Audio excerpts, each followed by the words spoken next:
সম্পর্কে গুরুত্ব না পেলে দূরত্ব বাড়াতে হয়।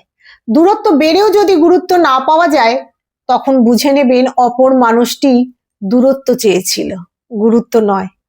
মাঝে মধ্যে সম্পর্কে একটু গ্যাপ রাখা উচিত, একটু স্পেস থাকা উচিত। এই গ্যাপ কিংবা স্পেস থাকার পরেও যদি অপর মানুষটার গুরুত্ব না পাওয়া যায়, তখন দ্বিগুণ দূরত্ব বাড়িয়ে দিন। একজন বেশি গুরুত্ব দিলে অপরজন বেশি গুরুত্ব কমিয়ে দেবে, এটাই স্বাভাবিক। প্রতিটা মুহূর্তে কিংবা প্রতিনিয়ত যদি বারবার আপনি খোঁজ খবর রাখেন কিংবা ফোনে মেসেজ দিতে থাকেন, তখন অপর মানুষটা আপনাকে মিস করার সুযোগই পাবে না। মাঝে মধ্যে অপর মানুষটাকে সময় দিতে হয়, অপেক্ষা করতে হয়, মিস করার সুযোগ দিতে হয়। প্রতিটা সম্পর্কই একে অপরের কাছে সমান গুরুত্বপূর্ণ থাকতে হয়। একে অপরের প্রতি সম্মান, শ্রদ্ধা ও দায়িত্বশীল হতে হয়।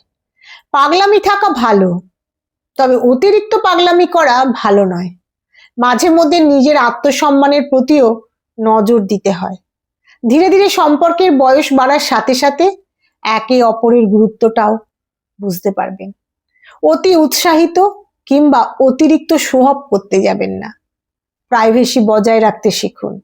যে আপনার সে গুরুত্ব কমিয়ে কখনো দূরত্ব বাড়াতে চাইবে না, বরং তার পাগলামি বেড়ে যাবে দূরত্ব বেড়ে যাওয়ার কারণে। সে মন খারাপ করবে, সে পাগলামি শুরু করে দেবে। তাকে বিশ্বস্ততার সাথে কাছে টেনে নিন, আর যার কোনো প্রতিক্রিয়া নেই তার থেকে দূরে সরে আসুন। তাই মাঝে মধ্যে নিজের মনকে স্থির রাখতে শিখুন।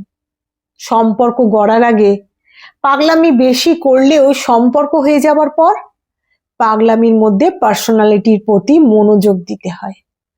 মনে রাখবেন, ব্যক্তিত্ব সম্পন্ন মানুষের প্রতি মানুষ বরাবরই আকৃষ্ট থাকেন।